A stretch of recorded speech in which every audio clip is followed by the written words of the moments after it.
The anomaly.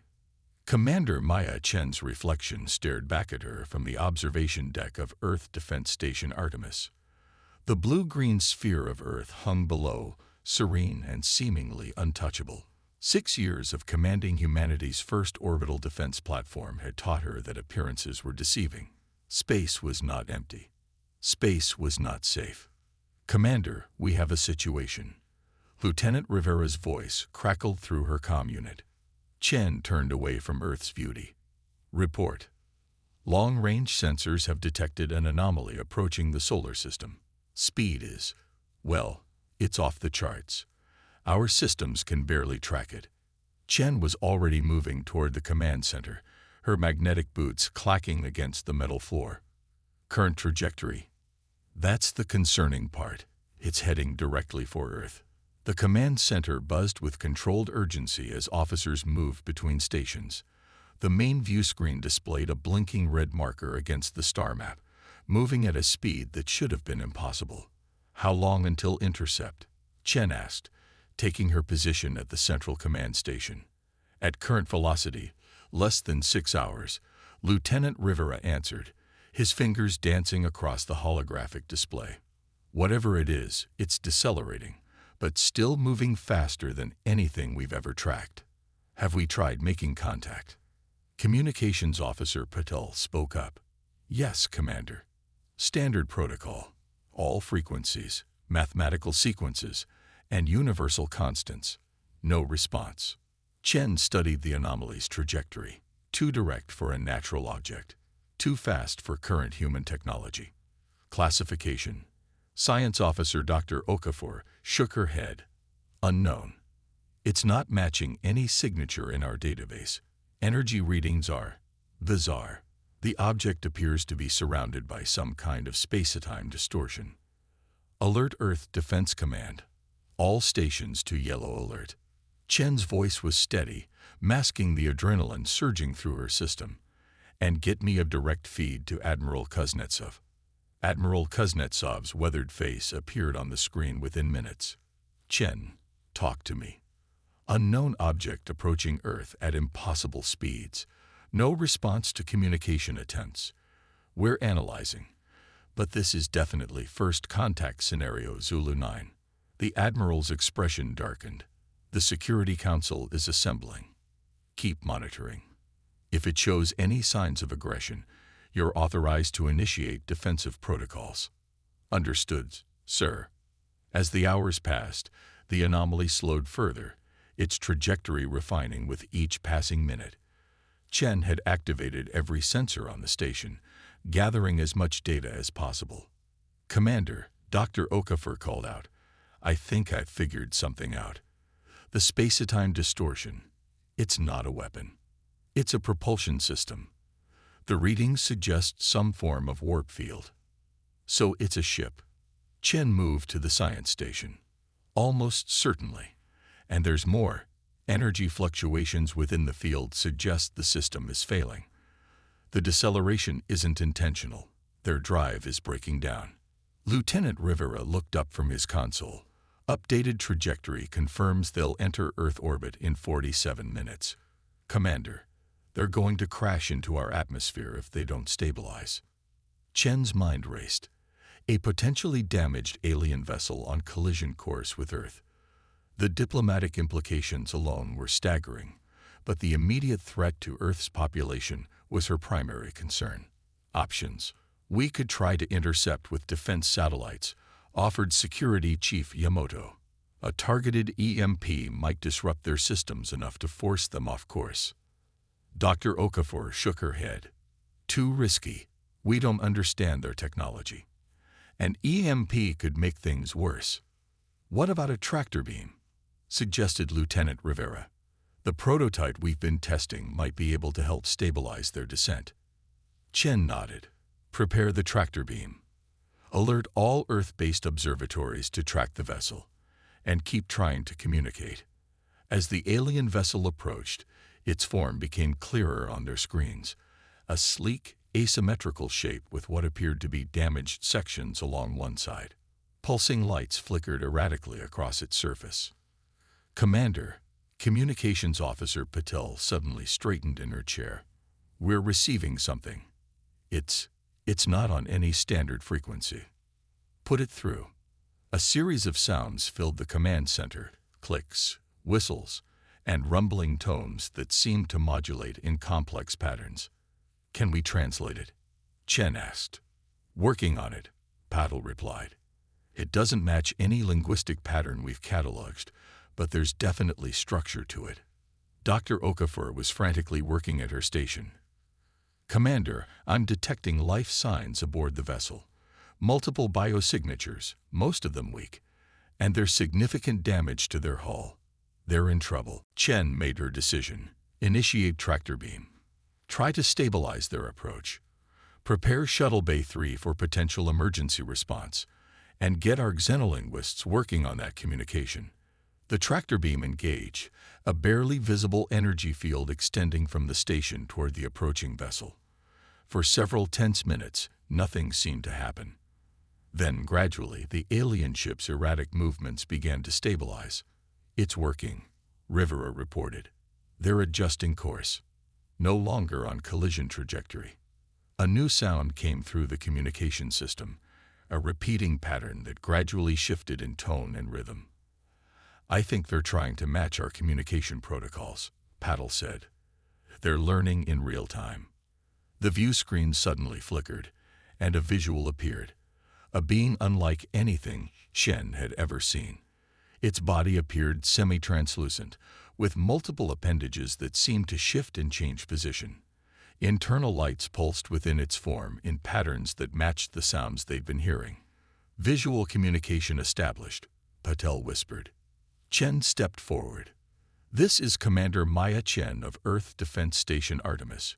We are attempting to assist your vessel. Do you understand? The alien being pulsed with light, and the translation system began to assemble meaning from the patterns. Gratitude. Danger follows. Help needed. What danger? Chen asked. Are you under attack? The alien's form rippled. Hunters. Pursuing. Consume all. No negotiation. We escaped. Many systems destroyed.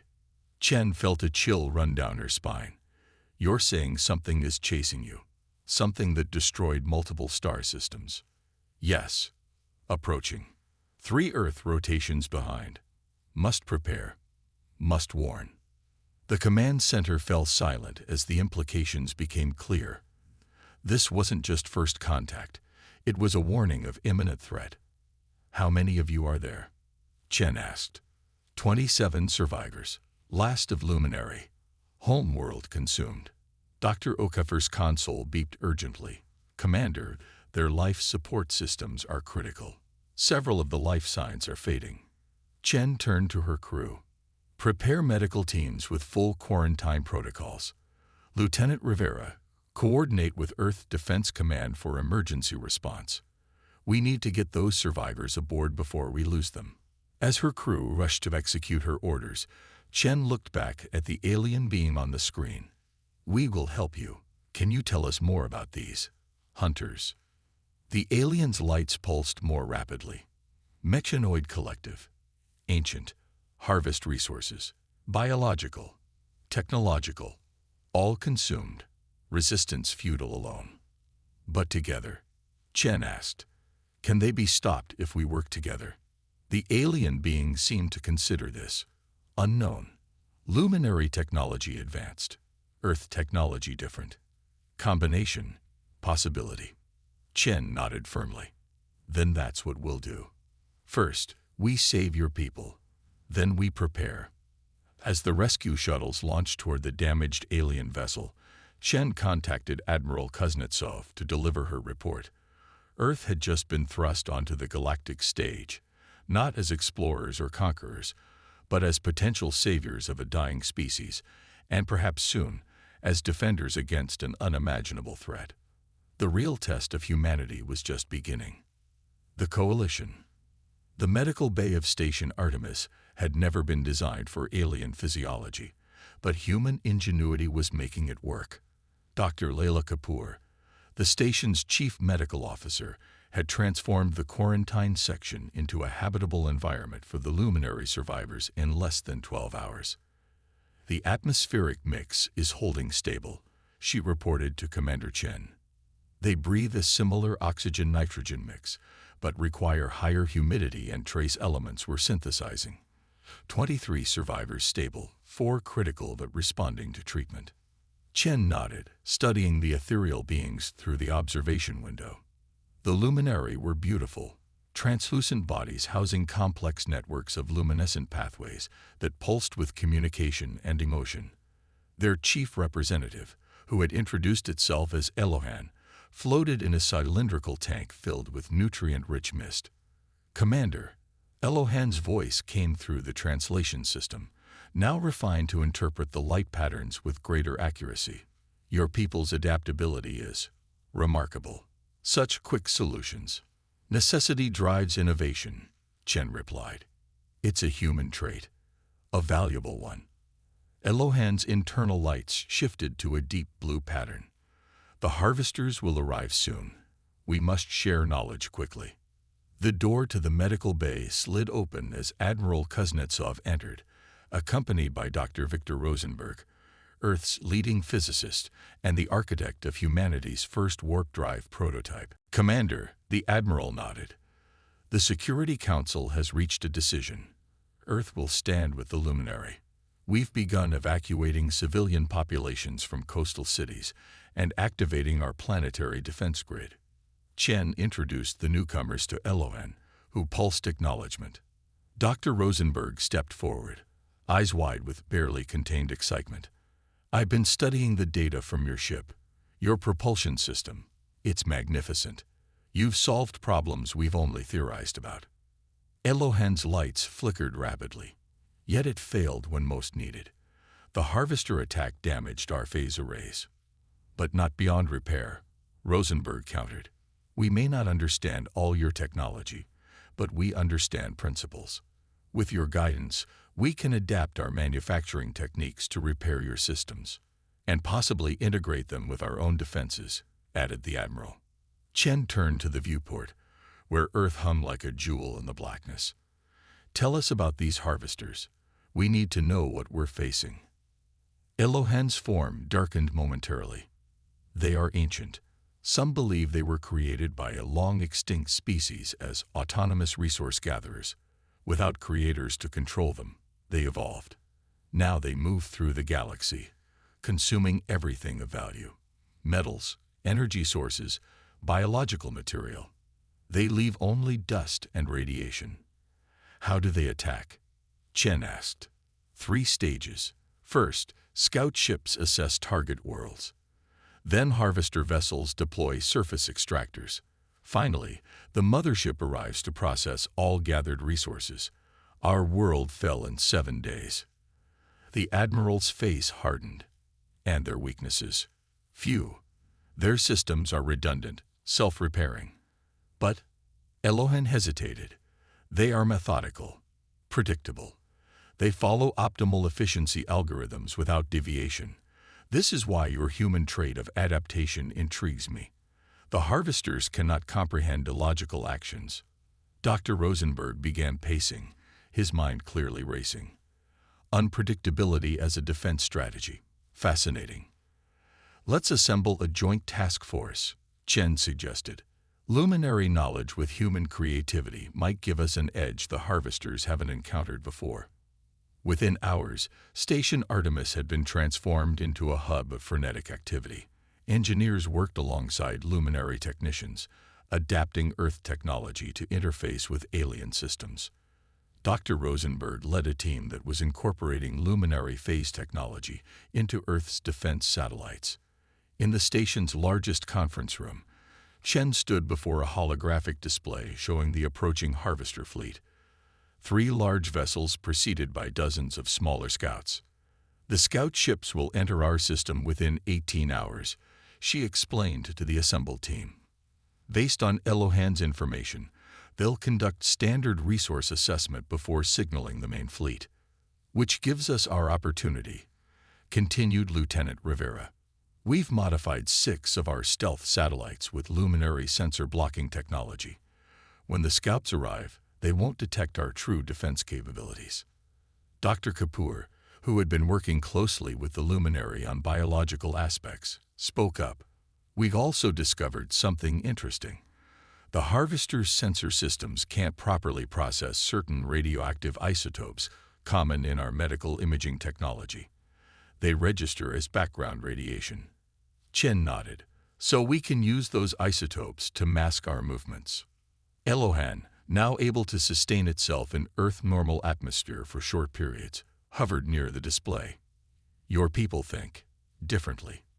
The luminary would never have considered using medical technology as a weapon. Not a weapon, Chen corrected. A shield. We'll use the isotopes to create a masking field around our primary defense platforms. As the meeting continued, ideas flowed freely between humans and luminary. Traditional military tactics merged with alien technology. Scientific theories were tested and adapted in real time. For the first time since the Harvesters began their expansion, they would face an enemy that combined advanced technology with unpredictable strategy. When the scout ships arrived exactly as predicted, Earth was ready. The modified satellites allowed the scouts to detect only what Earth wanted them to see, a technologically developing world rich in resources but with minimal defenses. They're scanning the planet, Rivera reported from his station, focusing on metal deposits, water resources, and population centers, just as Elohan predicted. And our masking systems? Chen asked. Holding. They haven't detected our orbital platforms or the luminary ship we've repaired. The scout ships completed their survey in under 6 hours, then retreated to a position just beyond Mars orbit. According to Elohan, they would transmit their findings to the main Harvester fleet, which would arrive within 30 hours. Chen gathered her team. This is it. Everything we've prepared for. The Harvesters expect no resistance beyond basic planetary defenses. Our advantage is surprise and unconventional tactics. The plan was daring. While Earth's visible defense systems would engage the Harvester vessels directly, drawing their attention and fire, the hidden platforms would deploy a network of modified satellites carrying Dr. Rosenberg's hybrid technology, a combination of luminary phase shifting and Earth's nuclear propulsion systems. These satellites would penetrate the Harvester's shields using phase technology, then deliver modified EMP charges directly to the ship's processing cores. According to Elohan, no species had ever managed to bypass Harvester shields before. It's not guaranteed to work, Dr. Rosenberg cautioned. We're basing this on theoretical applications of technology we barely understand. That's precisely why it might succeed. Elohan's lights pulsed confidently. The Harvesters cannot anticipate what they cannot comprehend. When the main Harvester fleet arrived, 3 massive ships that dwarfed Station Artemis, they deployed exactly as Elohan had described. Methodical, predictable. Hundreds of smaller extraction vessels descended toward Earth, while the mothership maintained position to receive gathered resources. Earth's visible defenses engaged immediately. Ground-based lasers and missile systems created an impressive but ultimately ineffective display of resistance, exactly as planned. They're deploying countermeasures against our surface defenses, Rivera reported, ignoring our hidden platforms completely. Chen nodded to Admiral Kuznetsov, who gave the order. Launch phase satellites. The hidden platforms released thousands of small, stealth satellites that accelerated toward the Harvester vessels. Using luminary phase technology, they shifted partially out of normal spacetime, becoming invisible to Harvester sensors. First wave approaching mothership, Rivera called out. Phase shift stable. On the main view screen, they watched as the satellites penetrated the massive shields surrounding the Harvester mothership as if they weren't there. Detonation in 3, 2, 1. The EMP charges activated simultaneously, sending pulses of energy through the Harvester systems. For a moment, nothing seemed to happen. Then, sections of the massive ship began to go dark. It's working, Rosenberg exclaimed. Their systems are shutting down. But the victory was short-lived. The harvester vessels began adapting, rerouting power, and activating backup systems. They're recovering faster than we predicted, Chen noted grimly. Launch second wave. The second wave of satellites deployed. But this time, the harvesters were ready. Defense systems activated, destroying many of the satellites before they could penetrate the shields. We need something else, Chen said, turning to Elohan. They're adapting to our strategy. Elohan's lights pulsed rapidly as it communicated with the other luminary. Then suddenly, it turned to Chen. Your sun, your star produces solar flares that emit particular radiation patterns. Dr. Rosenberg's eyes widened. Of course, if we could trigger a controlled solar flare and direct it toward the harvesters, the radiation would overload their sensors, Elohan finished. They would be blind. Can we do that? Admiral Kuznetsov asked skeptically. Rosenberg was already calculating. With the luminary phase technology, yes, we can use it to create a focused gravity lens that would stimulate a flare in a specific direction. It was a desperate plan, requiring precise calculations and perfect timing. The remaining defense platforms were repurposed, equipped with phase generators, and positioned to create a gravity lens between the sun and the harvester fleet.